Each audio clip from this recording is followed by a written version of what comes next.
recap of last week. We're not going to go too much into it for those that were there already, but we'll hopefully cover some points for those of you that weren't with us and understand basically what we were talking about. Now we've got laid out a couple props over here. We'll talk about those. We had some different props last week. Anyone that was here last week, do you remember what any of the props? Do you remember anything? Hula hoop. Okay. That was mine. But what? That's just it. It's those that were here last week, you now get to teach. We're here to take it easy, so you guys get to teach. Okay, so we did have the hula hoop. What was the point of the hula hoop? Go ahead. We're also going to talk about fear conditioning. Now, we're gonna give a little example. It took place in 1920. Johns Hopkins University. They decided to do a little experiment. They found a small child, and they wanted to do something that we couldn't do today because it's generally considered unethical. Yeah. Little Albert was chosen because he was a pretty melancholy kid. He was less than a year old at the time. He was an orphan boy, and he wasn't prone to crying. He didn't squirm a lot. Is he perfect? He's kind of just a neutral. So they took him to a room back at the university. They put him in a room. They introduced him to a variety of animals, like rats, little white rats, little rabbits, monkeys, spiders, snakes. Showed him masks with hair, without hair. Showed him cotton balls, variety of things, to see what his response was. Now he basically had a neutral response. He wasn't afraid of anything. He showed him a spider. It didn't bother him. Snakes didn't seem to creep him out in any way. Totally neutral. Now, does that surprise anybody that a little baby is not afraid of spiders, rats, monkeys? I see some nodding, some shaking their heads. There are only, that we know of, 2 natural fears that we're born with. All others are learned. Okay? Anybody know what the 2 natural fears are? Loud noises. Loud noises. Thank you. Okay? Only 2 fears that we're born with. The fear of falling and the fear of loud noises. Every other fear is learned. Some of them are accidentally learned. Some of them, well, like little Albert, he got conditioned. So they took him one day and they put him into a room and they actually set him on the top of a mattress somewhere in the middle.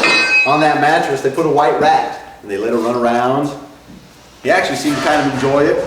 He's watching it. Oh, this is neat. The rat's running around him in circles. Now we went to reach out for the rat to maybe pick it up or play with it. Now they are horribly cruel people. Did exactly that, and it scared little Albert. He started screaming, started crying, and they continued to do this day after day until he associated that fear from that loud noise with a little white rat. I'm not going to do that again. Yeah, we apologize for that. I'm bringing. So all they had to do from now on, they'd bring a little white rat that he used to be totally neutral. Well, in fact, he kind of enjoyed it. They'd bring a little white rat into that room, and he would start to scream. He'd freak out. Now, interestingly enough, they thought, well, I wonder what would happen if we introduce him to other related things. They bring in small rabbits. It's kind of like a rat. White rabbit. A little white rabbit. There was a white rat, and they brought in a white rabbit. And he made certain associations, so even little white rabbits started to scare him. They brought him a ball of cotton balls, and that actually scared him. A Santa mask, that was scary to him. A lot of these things that were just related carried over and terrified little Albert. Now they realized, okay, we've conditioned him to be afraid of these things, so they came up with a plan. What we're going to do is we're going to uncondition him. We're going to do positive things when we bring out the rat. But they thought they'd try and fix him. Guess what happened? Well, he was adopted before they could.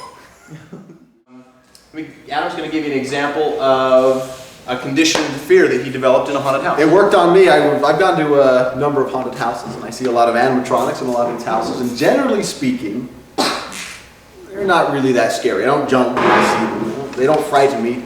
To the extent, a lot of times they create a nice atmosphere, and they spend a lot of money to do so, but generally speaking, not a big result. But I was walking through one time, and we were walking down the hallway, and a lot of animatronics in this particular area of the haunt, and I walked through and I felt actually pretty safe because they all, like Sean was mentioning before, one of the things with the cover zones are barriers.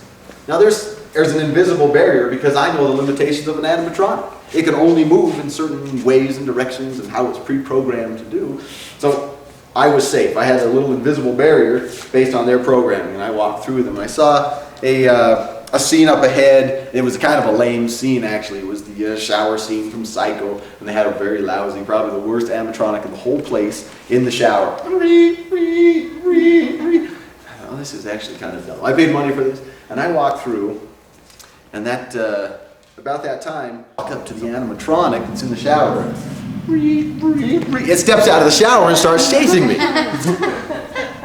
I was done. My heart was racing. I was going to hit the floor, terrified, and I had nowhere to go. I was back, the guy behind me with the shovel. He's got me pinned here, this animatronic. He just broke all the rules. He's not supposed to do that. Remember what I said about Monster Sandwich? What did they do, okay? And I was stuck. Now, that was good, because that was the best scare of the haunt. But they did something else, and I don't know if they did it intentionally or not, but they did. From here on out, I walk through, and I see a stupid little animatronic, and I'm avoiding it. I'm walking around the other way. I'm scared of the animatronics because I really don't know, am I safe or not? Before I knew, I was certain they'd convince me. Now I had no idea. Now they did a couple things really well, if you'll think about it. What was one of his comfort zones? His preconceived notions about animatronics, right? He believed that he was safe anytime he saw one because it couldn't come out. So by doing that, they removed that comfort zone.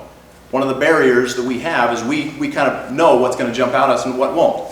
We know if that wall's going to come, if the monster's shaking the wall, we think we're safe, so we need to remove that idea that, oh, maybe that wall, as long as one wall comes down, it makes every other wall suspect. As long as one animatronic jumps out at you, it makes every other animatronic suspect, right? So you're trying to place those doubts in their minds so that they're always, again, what's the key? We want them to stay tense, okay?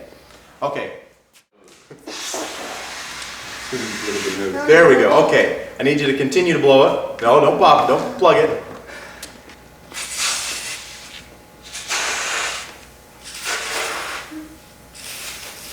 Come on.